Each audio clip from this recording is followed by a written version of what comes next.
The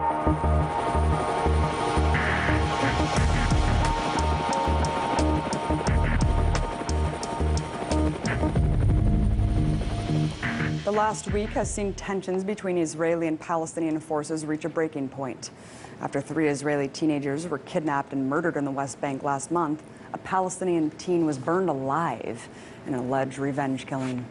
Since then, Israel has called up 40,000 reserve forces, and today the Israeli military bombed at least 50 sites across Gaza, killing at least 16 people as of this broadcast and injuring more than 100 in what's being called Operation Protective Edge. According to government officials, the strikes are in response to armed factions in Gaza firing rockets into southern Israel, although no deaths have yet been reported as a result of these attacks. So you get a better picture of what's happening on the ground, as well as larger implications of the current violence. I was joined earlier from Jerusalem by Miko Peled, the son of a former IDF general, grandson of one of Israel's founding fathers, and author of the book, The General's Son. I started by asking Miko to give us an update on the last few days. Ever since this case of these 3 young men that were kidnapped came out, the Israeli army has been marching up and down the West Bank like Roman legions, destroying absolutely everything on their path, destroying homes, arresting people, beating people, killing people. The situation outside of the West Bank and the rest of the country in Palestinian communities is very frightening. Palestinians are afraid to walk in the streets, they're afraid to go to work, they're afraid to go to the stores. And I'm talking about Palestinians inside Israel, Israeli citizens, because there's this insane atmosphere of hatred and that is being fomented from the top, of course. And they're using, as they always do, this as an excuse to attack more. And in terms of their own thinking, they're gaining political points, thinking of what it's going to be, how it's going to show next time they go to the polls. And I wanted to read 2 tweets from Israeli Prime Minister Netanyahu from about a week ago, who partially quoted a poem by an Israeli poet in the aftermath of the death of the 3 Israeli teens. Vengeance for the blood of a small child Satan has not yet created. Neither has vengeance for the blood of 3 pure youths who are on their way home to the parents who will not see them anymore. Hamas is responsible. Hamas will pay.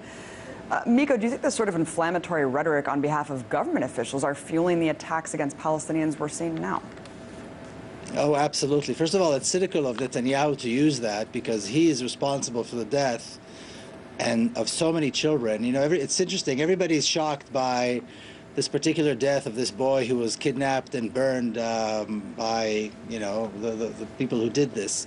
You know, I don't know. What do they think happens when Israel drops bombs from the air on civilians? They burn children and kill them all the time.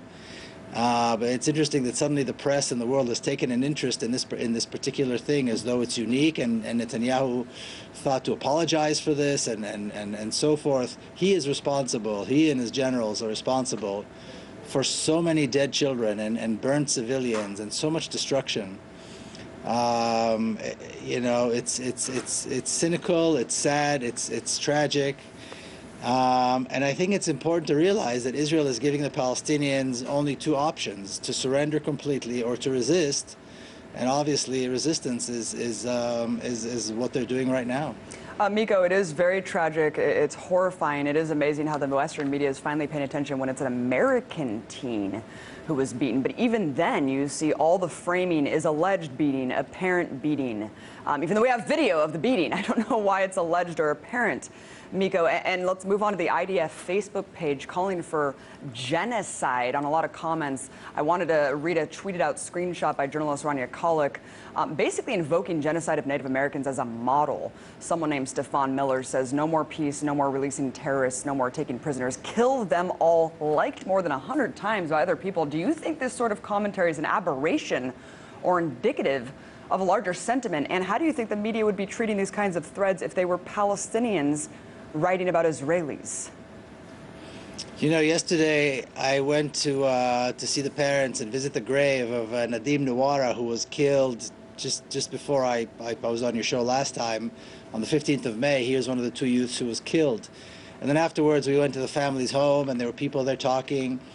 And the discussion was very casual, very natural, but all about seeking justice and finding the soldiers and taking him to court. And the fact that this particular case, the murder of that particular child, and does not mean that all Israelis are bad, does not mean that all Jews are bad, does not mean that they hate all Israelis or all Jews. This was the sentiment, and this is the discussion in every bereaved home that I visit of Palestinians.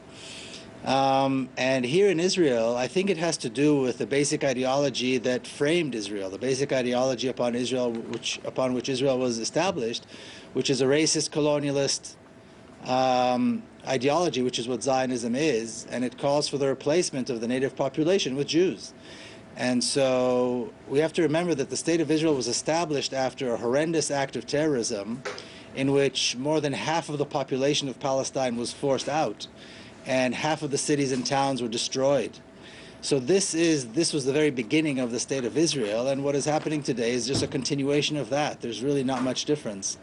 And periodically we see these outbursts of racism and violence peak a little bit more than other times. Right, it seems like it's framed as this cycle of violence without getting to the root of how why this is happening. Miko, let's move on to your own experiences on the ground. Last Friday, you were protesting in the town of Berlin. You were arrested. Why were you there, and what circumstances surrounded your arrest? Berlin has become the mecca of the nonviolent resistance. The popular resistance in Palestine came out of Berlin. It's a small town, maybe half an hour drive from Jerusalem. A small village, actually. It's not a town, it's a village.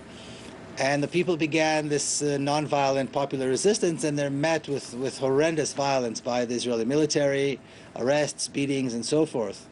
The protests take place every Friday, and whenever I'm here, I join them. They're good friends of mine, and I support them completely.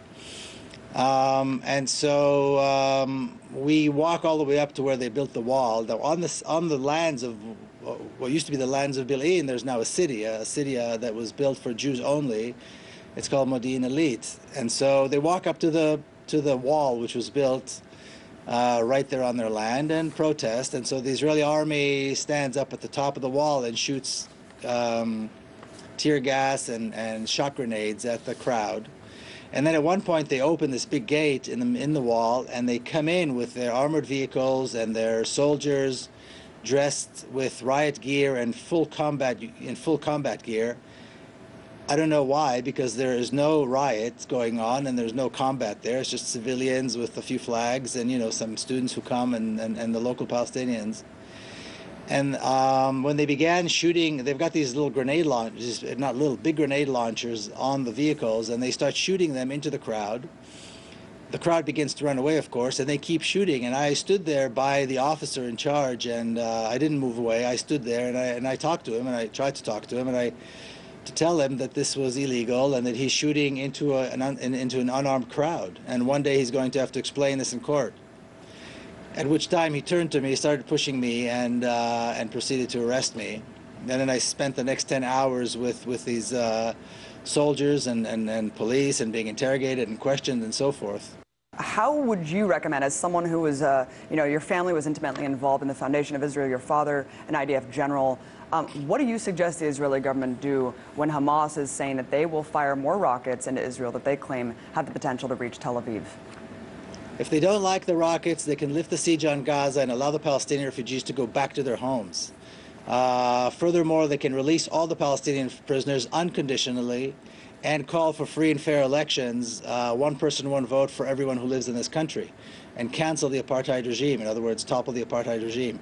This is what needs to happen, and it needs to happen immediately, and until it happens, the world needs to boycott this place and impose sanctions on Israel. Thank you so much, Miko Peled. Appreciate it.